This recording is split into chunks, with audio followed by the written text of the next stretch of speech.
ladies, gentlemen, boys, and girls. I sighed really heavily. I don't think the mic picked it up, but We have the Ottomans versus the English on Basin. This time, the English are on the right-hand side. Our boys HeliosEdiy, going up with that early lumber camp. Throwing one on gold and none on food. Interesting strategy. We'll have to see how this plays out. I don't know if they have enough food to sustain that, but we'll have to see how. I guess he queued up 4 right away, so we'll see how that plays out. On the other end, TurboTom, running as the Ottomans, is going for the military school. Remembering the name this time. Building a house right off the bat. Is going to have just barely enough for that military school. And some extra stuff if he wants to. Each of them has 10. He forgot to grab. This one is a little late, so once that one's at 10, he'll be able to take up with that. And we'll have to see how the English player responds to that, or if there's any aggression coming out with that spearman. yeah, this English build is not something that I'm familiar with, to be honest with you. Is going with the mill, and I'm guessing we'll end up putting farms down. I thought because he was going to put a lot on wood initially that we were going to see some kind of like Dark Age rush or something with the 5 bills for the English player. But it looks like not really going to do that. Just building houses, just building mills, and I guess, might be a little wonky, but it'll end up working out for him. Yeah, I mean, not really a lot to punish with this at this point, but we'll see if it becomes a problem a little bit later. Yeah, had enough to queue up. Was a little late on that build, but did have enough to queue up. So the build doesn't technically have you skip villagers. So that's something to take note of anyway. 2 on the gold. Almost has enough gold, and I would like to see these maybe pulled off at even maybe 300. If he plans on going wheelbarrow, 350, whatever it needs to be. 4 farms coming out around the mill. Early on, and it looks like he's going to just do a kind of variation on that kind of trickle farms into the early stages. Meanwhile, we'll switch views, see where this is toggled to, and it's just toggled kind of right down front of the base. Just get it a little bit forward when it builds up. Spearmen going to be coming out, scouts running around, and yeah, I mean, I think this is a pretty good spot to attack. You could get him off of the gold, although fairly late to punish. So we'll have to see if that is something that comes out. On top of that, those Giga Chad villagers the English run with are difficult to punish with the spearmen anyway. So, on that note, we are just chilling. A matchup we are familiar with. We've seen it play out a few different ways. We kind of had that meat grinder of a game where just countless men and women lost their lives fighting for their countries at the edge of the English Empire. And then we saw the English kind of sitting back trying to boom, and the Ottomans really able to punish that with a fast castle build. So we'll have to see what happens in this game to see if the Ottomans go for maybe some feudal, more normal feudal Ottoman fighting, or if the English, can kind of outboom that, or what happens and plays out. Now, I do have a theory because we're on the lowest bracket, correct? We're on the bottom bracket. Mm-hmm. Yes. When it comes to these 2 civilizations in the lower end of the bracket, you can see why they're played very frequently. Because the English obviously has their user-friendly things, with the town center bell, and then, the farms being so you don't have to micro units and all that kind of stuff. And the Ottomans, on the other hand, you don't have to think about queuing your production as much. You have a little bit of a safety blanket in those military schools that are constantly churning them out for you. So you can see why both of these civs are rather user-friendly, and why somebody who's trying to learn the game might pick up either of them. Yeah, I mean, they're... I think the Ottomans are technically a 2-star difficulty, because there is a little bit more to them with, like, the having to harvest the stone early and stuff. But yeah, I definitely think that the Ottomans are a fairly user-friendly choice, and just some of their mechanics mitigate some issues lower rank players have with some of the things that come natural. Like, I have to focus on queuing vills, so I don't have to focus on queuing spearmen. Right. things of that nature. So I think there are some cool little innate things like that that definitely play into it. But yeah, a lot of farms. You got what, 10 of them here? Good little packet of them. Gonna get lots of food early on. No production coming out yet. Started an outpost, but didn't quite finish it. Is bringing 2 more out to get it going now.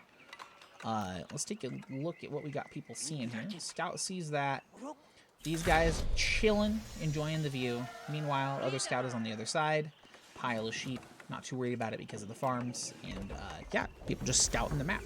Basin feels like a larger map compared to others, but I don't know if that's just an illusion because of the like downhill or if it actually is larger. I think it's for. I would argue for the English player, it feels rather small. You think so? Because Well, of, yeah, I mean, because of this. Because like, look at the way he's nestled in here. You know, in these for which might prove to be a little difficult for English because even though they're a little bit safer as they go up to Castle Age, might not have a very safe place to get some farms down. You know, with all this wood on the back of the base, which is nice. I mean, you get a safe wood line, but on the flip side, your food's not going to be safe because of it, right? So yeah, potentially one here, but with that mining camp, you'd have to like put it like here or something. Slapping down the council hall, you could maybe put it out here and fit a farm here or something. Some more farms anyway. Little things could have been optimized, but yeah, I agree with you that this is a particularly odd spawn, I would say, for Basin as compared to, you know, woodline. But yeah, it's not terrible, and I think it has its ups and downs for sure. Yeah, because you usually, I mean, in Basin, you usually see a couple bunches like TurboTom has in the front. This one, it looks like a forest tried to get started and then it threw up in the back. And then there was just a bunch of trees in the back. It was like, we're going to put it here, and then I was like, yeah. Yeah, I see that. So a rather slow field time for Helios, actually, as we eclipse the 7-minute mark. Council Hall coming up probably won't be done for another half a minute or so. Although he will have the ability to try to get up to Castle, some spearmen from TurboTom, trying to stop some of that gold production from happening. And I guess with these spearmen, we kind of had this argument actually a while ago, maybe a few weeks ago, when we were talking about military schools, a good idea against the English, blah, blah, blah. And you were like, well, those spearmen die anyway. And they do. Yeah. Definitely. But that little bit of idle time from Helios, maybe it's worth it? Yeah. The 50 stone? Maybe. Yeah, the 50 stone early on, delaying just a little bit for that feudal, you know, arguably beat the English to it, although it's, you know, a 740 feudal's pretty slow feudal for the English. But yeah, I mean, it might be worth it. It just depends on if idling these guys idles enough of the free resources you get, you know, to be thrown away, per se. And that's just kind of the question. But boxed himself in here. Won't be harassed very often. Got the Metter hanging out, Spearmen moving in. Those longbowmen will make short work of basically everything here, so they have to be careful. Metter looking to take on the world. He's getting hit by a couple longbowmen, and the only thing he could do is just bang those bongos louder. Yeah, he's gonna lose it, and I wonder if that was his. Does lose it. I think that was the Vizier point one too. So, because the only place he could have made it out of was here, and I don't think he did that because of the spearman count he has. So, is building his other production forward, maybe not understanding that this applies to all production and not just military schools. The arrows will only fuel my resolve. Jay Grana. Man. But yeah, maybe planning on building another one up front. But again, this, you know, not a lot of room for either of these people. I mean, he's kind of boxed himself in, so he had a little more room beforehand. But yeah, he was gonna go up with that blacksmith, get those Sipahi and spearmen cranking out. I would love to see just more Sipahi, obviously. But with the spearmen, double production on the spearmen coming out, it looks like Helios is well on his way to a pretty solid game plan so far. Yeah, and you know, based on the build that he had, I was very convinced that he was going to go Castle Age. You know, because of the amount of farms he had, he was going to be able to stabilize some kind of Castle Age production if he wanted to. He's got a lot on gold. He's got 8 on gold right now, but he queued up like 8 spearmen, half of them end up getting produced, and he queued up a bunch of longbowmen at the same time with military count 17-7 in favor of the English player.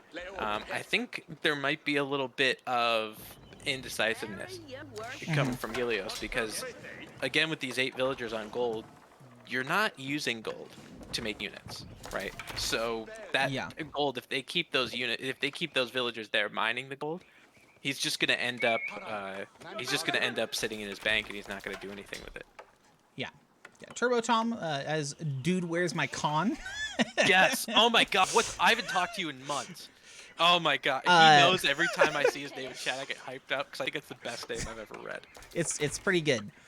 He built Sipahi. He queued up several Sipahi is what he did. Is not even on gold again, I don't think.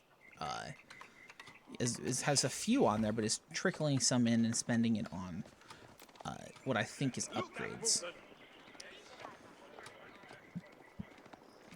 Yeah, so we have the English marching 10 spearmen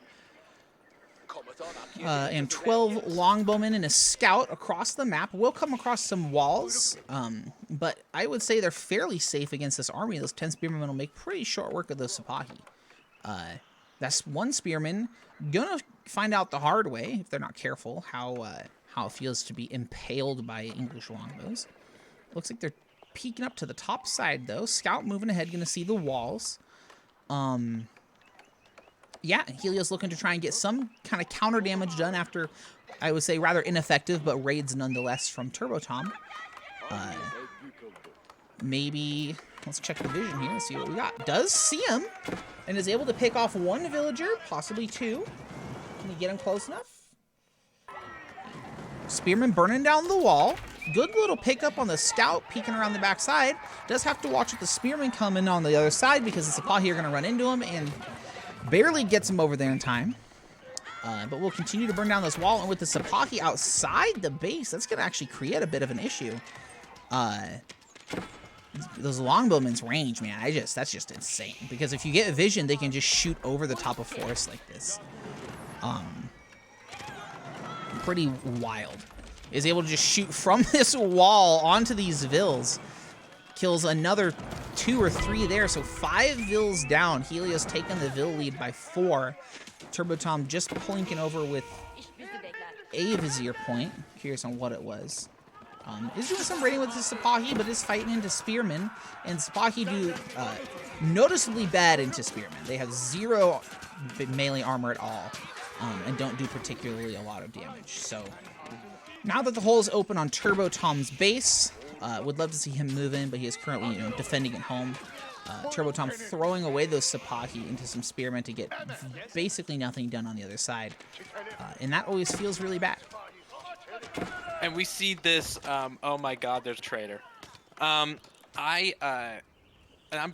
seeing this APM cap out of both players, right? And we understand why, we're in the bottom bracket and that kind of stuff, but the small errors you can slide, and you hope your opponent, makes an error because nobody's perfect. Everybody makes some kind of error, but that colossal loss of about 10 or 11 Sipahi means he cannot fight this English bolus of spearmen and longbowmen that are here. So he's kind of just got to sit here. He doesn't have an option. He changed his wood line all the way to the other side. He has a town center that could provide some kind of defensive foothold for him. But now he's limited to himself to about 4% of the map. Yep. And with these walls kind of barricading himself in, it kind of begs the question, are you defending yourself from the English, or are you trapping yourself in with the English? And, a ram is apocalyptic right now for TurboTom. Those spearmen, if they got the upgrade, I don't even know if there's a barracks or a blacksmith out there. Is, but no siege engineering. But if Helios had the presence of mind to grab that, I mean, this game's over. Yeah. Does grab it just now. I will see one thing from Helios. He does have 2 barracks. He only has 1 currently producing units. The second barracks currently is not doing anything.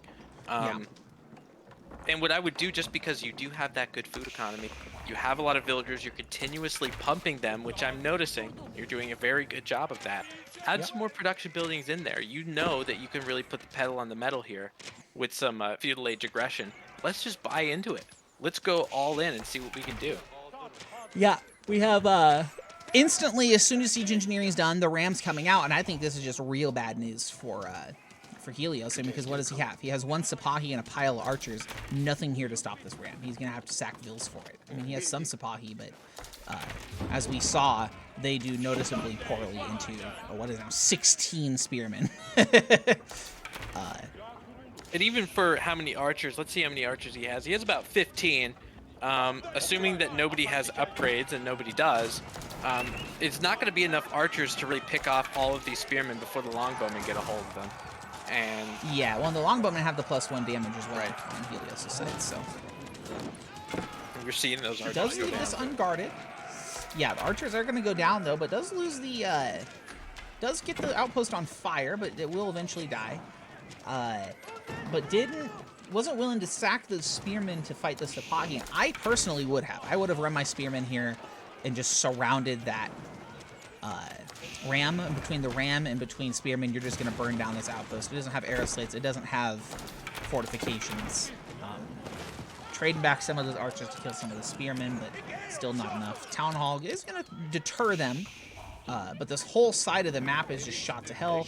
Is chopping through on this backside. It doesn't have... I mean, has 449 gold in the bank, but isn't, using any of it. Doesn't have any way to get any more. Sitting on a ton of wood. Could, pop out here, even make another town center out here. Wouldn't be a terrible idea to kind of recover from this loss. But right now, you need to fight this army. And he's dropping down 3 more Rams, and that's going to really, take away at the end of this game, I think. Yeah, and this is kind of the issue for Tom, right? Because we've all been in this situation. We're getting our base rammed down. We're into panic mode. You don't know what to do. You just know your villagers have to do something. So what does he do? He has 40 villagers on wood, which you get. It's better than not doing anything at all. But at that point, this is one of those things where you need the presence of mind to market. If you're not going to use the wood, at least you put it towards some resource you can't get, and that could be really helpful for you. Yeah. Not totally sure where the Sipahi ran off to. Looks like maybe they died on this front side fighting the reinforcements that Helios is sending in.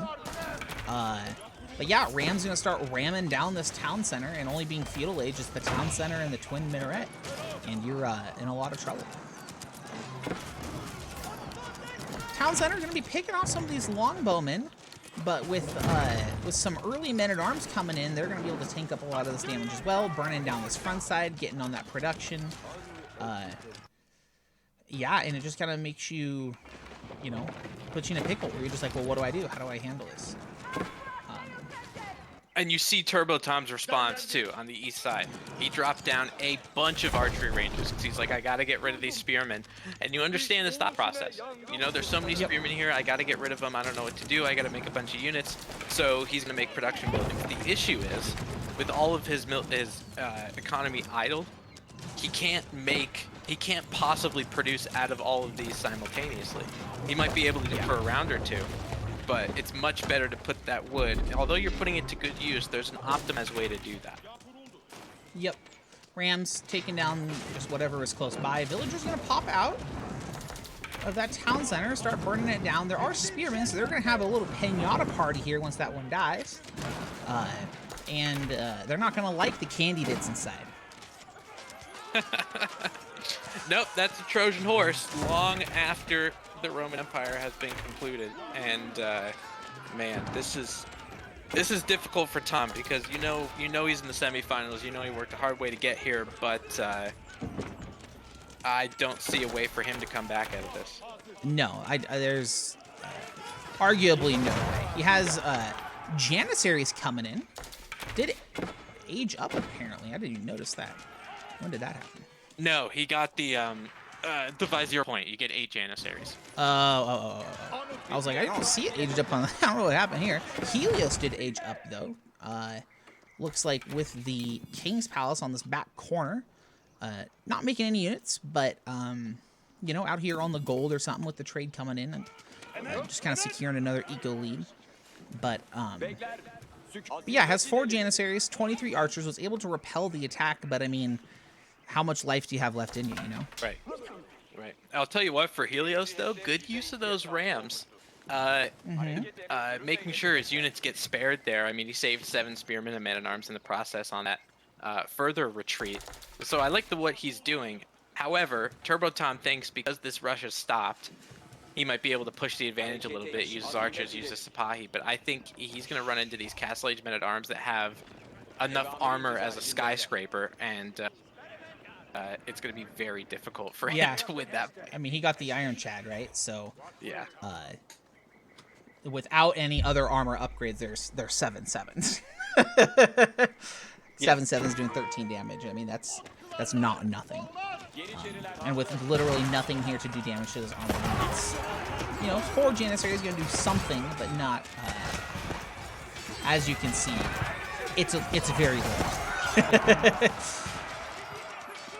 So they will get cleaned up. Is trying to go all in, but those Iron Chads just causing problems. Is just now rebuilding that with 3 Vills, so he's going to be idle on Vills this whole time. Helios obviously not producing because he's, you know, sitting stable at 57 Vills, but does have 2 town centers against the 1, and will be able to chase TurboTom back into his base, and I think a couple more Rams with some Iron Chads in this game would be well over. Yeah, and 15 Iron Chads. I mean, he knows the way to win, right? He's built even more barracks because he has the economy to do so. I think I saw King's Palace and all the way on the east side too. So if he wanted to make more villagers, he could do that. Does have the gold because of all the traders as well, with 148 gold coming out of each trade route. Did you spot this little southern town center haven from TurboTom all the way to the south end of the map? Yeah, it's cheeky little spot. Did that with a lot of that wood, I assume, that he had before. So technically on 3 TCs, once this one gets repaired, but is looking down the barrel of apparently spearmen on his butthole and Iron Chads in his face. Oh, dude, I hate spears in my butthole. Yeah, it's not good. It's not good. Yeah. Man. Yeah. But I mean, you're an Ottoman feudal age. There are some certain civs that really have problems dealing with men-at-arms, and English can really capitalize that with their fast castle. Helios looked for more of an aggressive style feudal age, but it kept his opponent as the Ottomans in feudal age, and they're just one of those civs. You know, people like Ottomans struggle with it. People like Abbasids struggle with it, and they struggle with it to the point where they have to call the game, and that's exactly what TurboTom does. Yeah. Caleb is a Vlad the Impaler stan. True. He was a good guy. Yeah. he did good work. I don't know. Yeah, we can tell by the military count, you know, Helios was just quite a bit ahead. Once he hit Castle, he sent that attack in, was able to just build it right back up.